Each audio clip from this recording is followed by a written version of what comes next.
Hello प्यारे दोस्तों, कैसे हैं आप लोग। आशा करते हैं अच्छे होंगे। तो आज हम प्रमेय लेकर आए हैं, प्रमेय 6.2। ठीक है। तो ये जो प्रमेय है बोर्ड एग्जाम में पूछता है। प्रमेय तो आपको देगा ही 5 नंबर का। ठीक। तो ये जो प्रमेय है बोर्ड एग्जाम 26 में पूछने का ज़्यादा चांस है, क्योंकि पिछले बोर्ड एग्जाम में नहीं पूछा था। कहता है कि यदि एक रेखा किसी त्रिभुज की दो भुजाओं को एक ही अनुपात में विभाजित करे तो वह तीसरे भुजा के समांतर होती है। ठीक है। तो क्या कहता है कि यदि एक रेखा त्रिभुज के एक ही अनुपात में विभाजित करे। अब देखिए, पहले क्या करेंगे, सबसे पहले एक त्रिभुज बना लेंगे। एक क्या करना है, त्रिभुज बना लेना है। ठीक। और वहां से एक जो होगा, तो पहले त्रिभुज बना के दिखाते हैं आपको। यहाँ हम एक त्रिभुज बना लिए।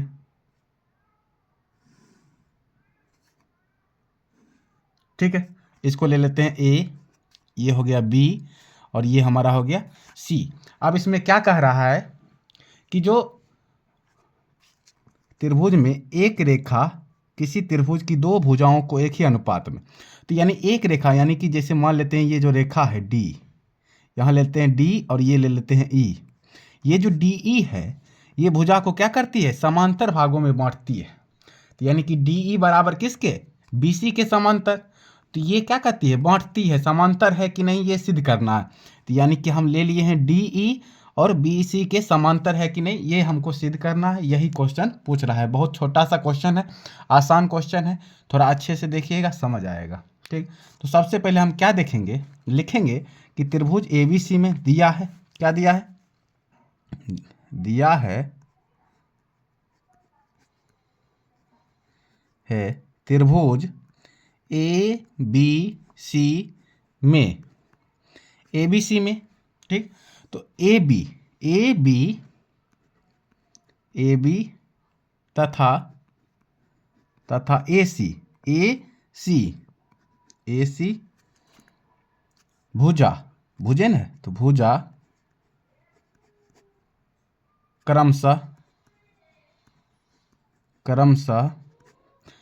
डी ई, यानी डी ई, तो ए बी के, ए बी भुजा और बी ए सी भुजा, उसके जो क्रमशः, यानी कि डी, ये डी लिए हैं और इधर ई लिए हैं ना, तो डी तथा ई पर इस प्रकार प्रतिच्छेद करती है।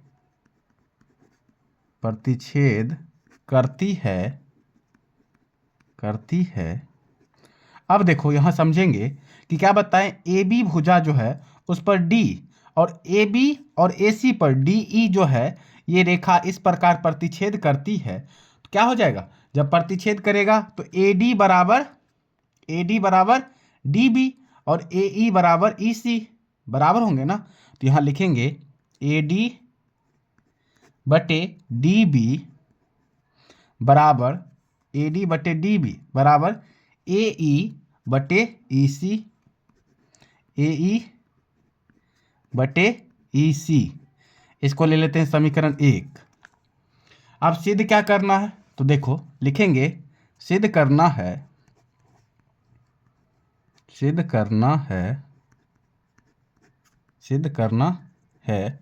क्या सिद्ध करना है, तो जो हमारा ये भुजा है, जो हमारा डी ई भुजा है, ये जो रेखा है डी ई समांतर किसके होगा, बी सी के, डी ई समांतर बी सी के। तो हम लिखेंगे सिद्ध करना है कि डी ई पैरेलल है, यानी समांतर बी सी, ये सिद्ध करना, डी ई समांतर बी सी, ये सिद्ध करना है। ठीक। अब देखो, तो इसको हम कैसे पैरेलल करेंगे, समांतर कैसे करेंगे, तो इसके लिए सबसे पहले क्या करना पड़ेगा, हमें रचना करना पड़ेगा। तो लिखेंगे रचना। अब क्या रचना कर रहे हैं, तो रचना क्या कर रहे हैं, तो देखो जो प्रमेय हमारा हो जाएगा, प्रमेय 6.1, 6.1, प्रमेय 6.1 क्या कहता है, या यहाँ पर मैं यहाँ से नहीं चलते, रचना क्या कर रहे हैं, तो रचना किए हैं कि डी ई या बी सी। एक मिनट, रचना में हम यहाँ क्या करेंगे कि जो डी एफ डी ई है ना रेखा, इसके समांतर एक और रेखा खींच लेंगे, एक और रेखा खींच लेते हैं। जैसे यहाँ एक रेखा ले लिए, इसका नाम दे देते हैं एफ। तो ये रेखा क्या दे दिए नाम, इसका एफ दे दिए हैं। तो रचना हम क्या लिखेंगे कि जो बी सी है, ये जो बी सी है, बी सी, इसके समांतर एक रेखा जो डी एफ, क्या डी एफ, ये खींचा, खींचा। ठीक, जब हम रचना किए हैं कि बीसी के समांतर, बीसी के समांतर रेखा क्या डी एफ खींचा, डी एफ एक रचना कर लिए।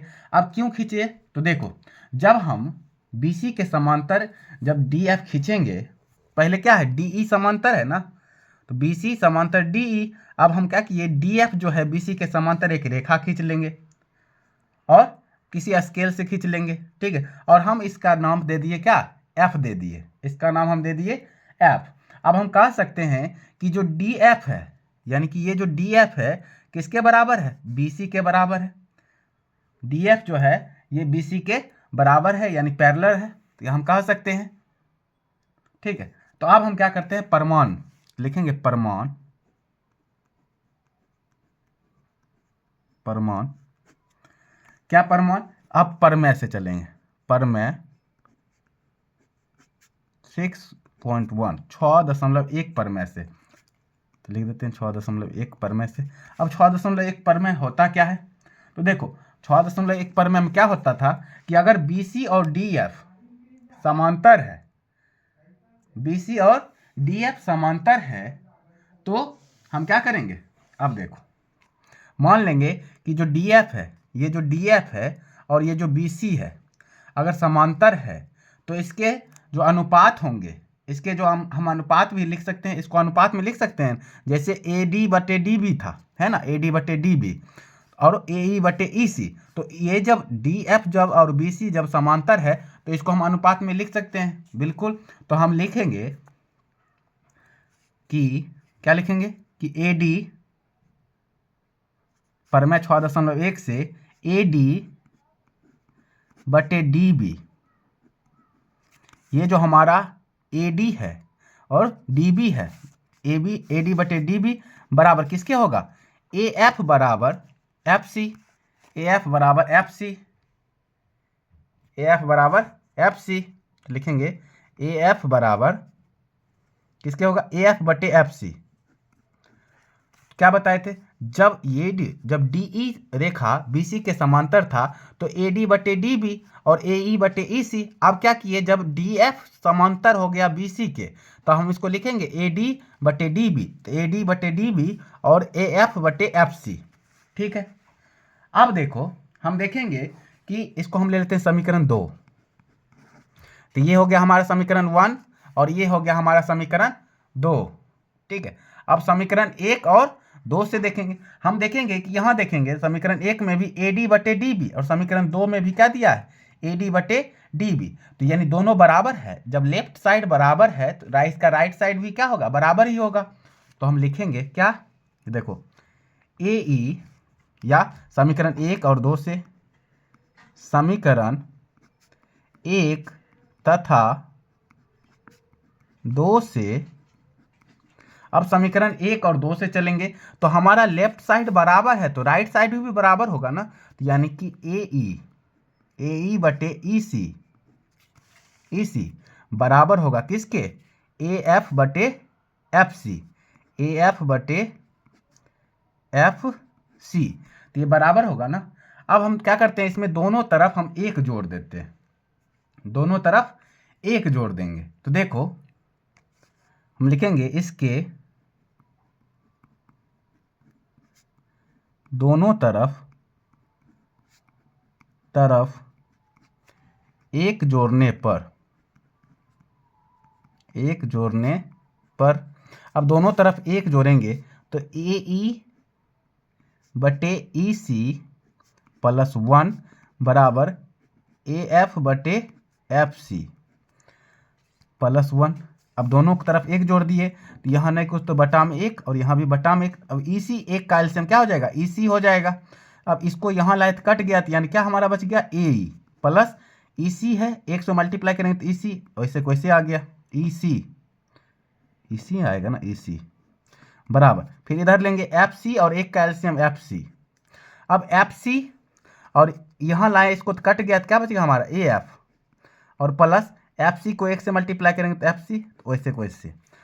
अब देखो ए ई प्लस ई सी, ए ई प्लस ई सी, तो ये जो ए ई है और प्लस ई सी, तो क्या हम लिखेंगे, ए सी लिखेंगे, तो ए सी बटा नीचे क्या है, ई सी बराबर। अब A F plus F C, तो A F plus F C, A F plus F C, तो ये भी क्या होगा, ए सी के बराबर होगा ना, तो हो जाएगा, यहाँ लिख देंगे A C, A F plus F C बराबर ए सी और बटे एफ सी। अब देखो बराबर की इस साइड भी ए सी है और बराबर की इस साइड भी ए सी है, तो ए सी क्या करेंगे, काट देंगे, तो क्या बच गया, ई सी बराबर एफ सी। तो लिखेंगे ई सी बराबर क्या बच गया, एफ सी। अब समझते हैं जब ई सी बराबर है एफ सी के, तो ये जो ई सी जो होगा एफ सी के बराबर है ना। अब कैसे संभव होगा, तो ये देखो, ये जो ई सी, ये ई सी जो है हमारा, ये एफ सी के बराबर कैसे संभव होगा, जब हमारा ये दोनों एक ही बिंदु पर हो, यानी कि ये जो ई और एफ दोनों क्या हो, एक ही बिंदु पर होगा, तब न जाके ये सिद्ध होगा। तो हम क्या कहेंगे कि जब ई सी बराबर हमारा एफ सी कब होगा, जब दोनों एक ही बिंदु पर हो, और जब दोनों एक ही बिंदु पर होंगे तब हम क्या कहेंगे, ये हमारा समांतर है ना। तो हम लिखेंगे, इसमें लिख देंगे, यहीं पर आपको लिख देते हैं कि यह तभी संभव है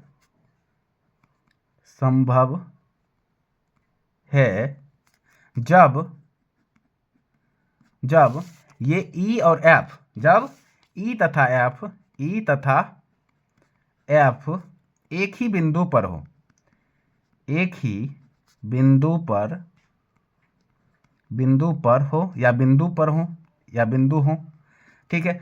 जब एक ही बिंदु पर होंगे, जब एफ और ई दोनों एक ही बिंदु पर होंगे, तब हम क्या लिखेंगे, तब हम लिख सकते हैं डी सी, ये जो डी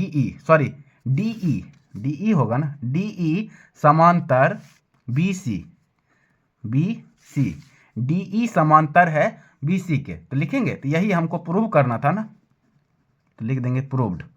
तो ये जो क्वेश्चन था आपको कैसा लगा कमेंट में ज़रूर बताइएगा और मेरे चैनल को सब्सक्राइब ज़रूर कीजिएगा। तो ये जो प्रमेय है एग्ज़ाम में ज़रूर आता है, आप लोग स्क्रीनशॉट ले लीजिए और अच्छे से नोट कर लीजिएगा, ठीक है। बहुत बहुत धन्यवाद।